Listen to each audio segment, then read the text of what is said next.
Fala galera do meu canal, sejam bem-vindos a mais um vídeo. Nesse vídeo aqui eu vou trazer um guia prático de como você sai do intermediário na área de matemáticas do Enem para uma pessoa avançada que vai acertar ali uns 42, 43 e talvez gabaritar a prova, beleza? Bom, esse vídeo aqui não vai ter corte, esse vídeo aqui vai ter muito pouca edição, a rotina da faculdade já começou, tá tudo corrido.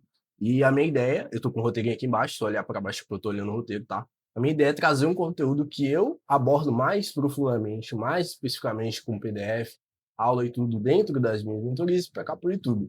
Porque a ideia desse canal é democratizar realmente a educação, democratizar o acesso que você vai ter à oportunidade de entrar na faculdade. Eu sei que talvez, com essa aula aqui, eu posso pegar uma pessoa que está ali com 35, 36, 37, 38 acitos, fazer essa pessoa desenvolver uma preparação boa e chegar nesses 43, 900 e cacetada de média. E eu confio muito nas informações que estão aqui, assim como eu confiei muito nas informações que eu desenvolvi na minha preparação. Para quem não sabe aqui, eu estudei sozinho e saí ali dos 700 e pouquinho de média para 813 de média no Enem, 166, 940 na redação, enfim, não vou ficar aqui falando muito.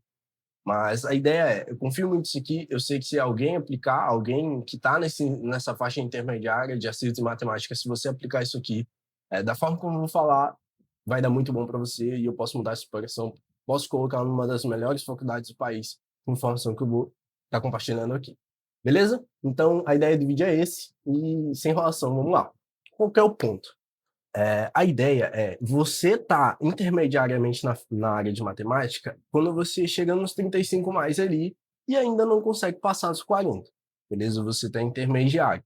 Você está avançado quando você já passa dos 40 constantemente, quando você já chega aos 42, 43, aí você está avançado e provavelmente vai alcançar os 900 mais de média em matemática. E assim, nesse nível de matemática, o que falta para você são detalhes que você já tem a base da matemática, pelo menos eu tô supondo aqui que você já tem uma base muito boa.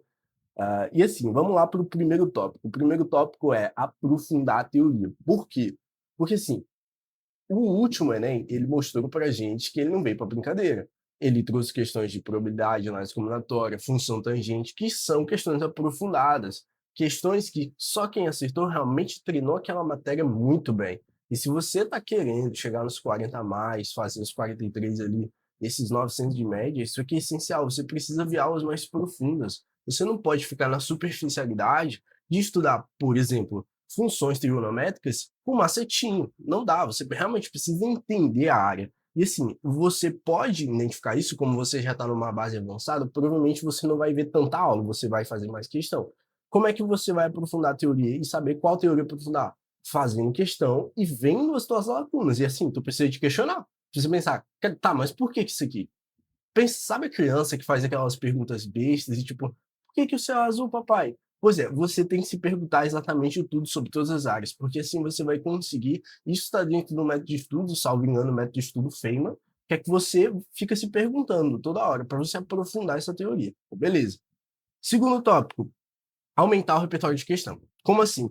É uma metáfora que eu trago muito aqui no meu canal do YouTube, rede social do Instagram, inclusive vou deixar aqui embaixo. Para você que se quiser me seguir, me acompanhar, tá lá tudo. Mas beleza, metáfora das fotos. Como assim? Se eu tenho uma pessoa, eu tiro uma foto dela de frente, certo?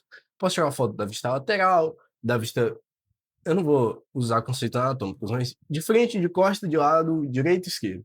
Beleza, eu posso tirar foto dessa pessoa de cima. Ou seja, você vê que eu posso tirar foto de diferentes ângulos. Ou seja, eu vou ter uma compreensão maior do que essa pessoa, do que a aparência dela. E assim é a mesma coisa para áreas e módulos e determinadas áreas da área de natureza, humanas, matemática, enfim. Você tem ali, e vocês vão perceber que isso aqui que eu estou falando serve muito para outras áreas, apesar da gente ter uma aula assim, específica para áreas de natureza. Para áreas de natureza não, para áreas de matemática, perdão.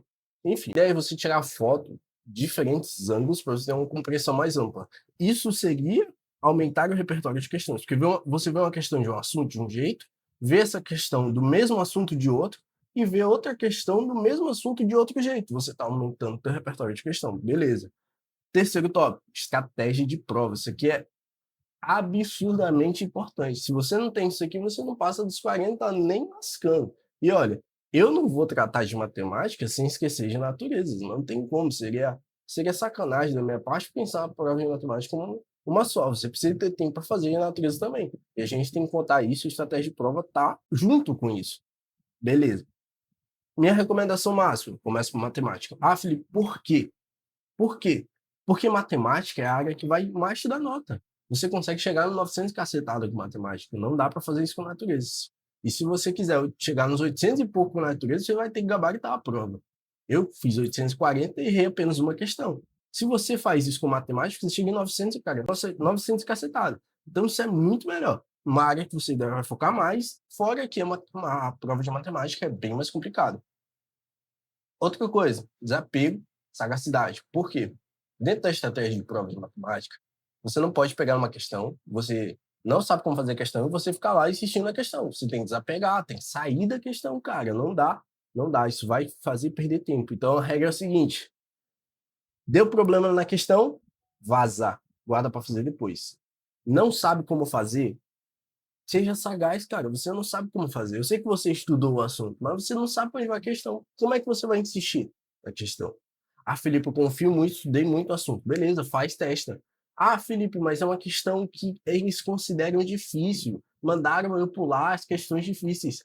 Esquece isso, cara. Esquece isso. Você vai pegar uma questão de probabilidade, que supostamente é difícil, e a questão é super fácil, e você deixa uma questão super fácil pro final e pode errar de bobeira.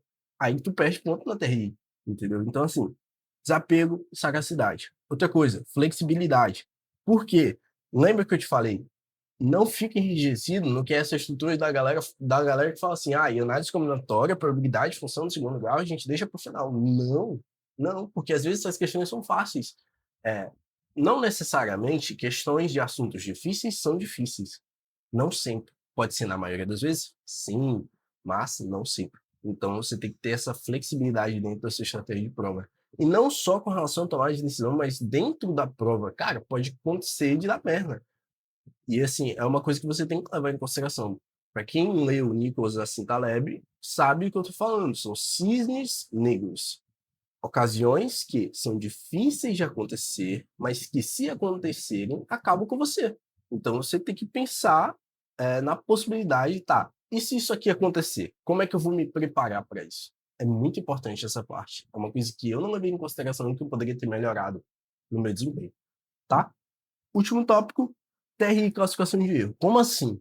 É uma coisa que eu pego muito dentro das minhas mentorias. A classificação de erro que eu faço é uma classificação de erro que ela se baseia 90% em erros de vacilo, erros de besteira, erros de interpretação. Basicamente, vacilei naquela questão, errei aquela questão por bobeira, classificação de erro. E como assim que eu faço, né? O que eu construí para matemática foi basicamente um padrão de resolução. É uma coisa que eu recomendo muito. Então, cada questão eu tinha um roteiro de como resolver toda a questão de matemática nenhuma. Algumas variações ou outras, questões de imagem, questão de gráfico, mas na maioria era o seguinte roteiro. Beleza, eu vou ler o comando e eu vou começar grifando as informações importantes de todo o texto, tanto do comando como do texto. Grifando as informações importantes. Aqui tu precisa treinar, porque tu precisa ser filtro. Ter filtro, certo? Se você sair grifando tudo, vai ficar muito desorganizado, não vai prestar. Beleza. Grifou todas as informações, você vai organizar essas informações, certo? Você vai ler com atenção, organizar essas informações. Organizando essas informações, você provavelmente vai chegar no suposto gabarito. Antes de marcar, chegou no gabarito, antes de marcar, você vai fazer o quê? Você vai recapitular tudo que você fez, voltar nessas informações que você grifou e confirmar se esse é realmente o raciocínio. E aí você marca. Então, basicamente, isso aqui, eu posso estar esquecendo um detalhe ou outro, mas é basicamente isso aqui o roteiro que eu usava. Aí o que acontecia? Às vezes eu chegava numa questão e eu errava essa questão porque eu fiz os cálculos muito desorganizados. Eu classificava lá. Errei essa questão por organização. Aí, às vezes eu errava a questão porque eu não tinha grifado uma informação, eu não tinha voltado nessa informação. Aí eu perdi a questão por causa disso. Pô, ele falou que era 2 demãos de cimento, de tinta. Cara, esqueci a informação. O que aconteceu? Não voltei na informação restritiva. Classificava, voltar na informação restritiva. E eu ia formando uma tabelinha de frequência, uma classificação de erros, para que nos próximos simulados eu direcionasse um esforço mental para não errar isso novamente. Sempre tentando pegar os meus erros, padronizá-los e usá-los de forma proveitosa nas próximas questões. Maravilha.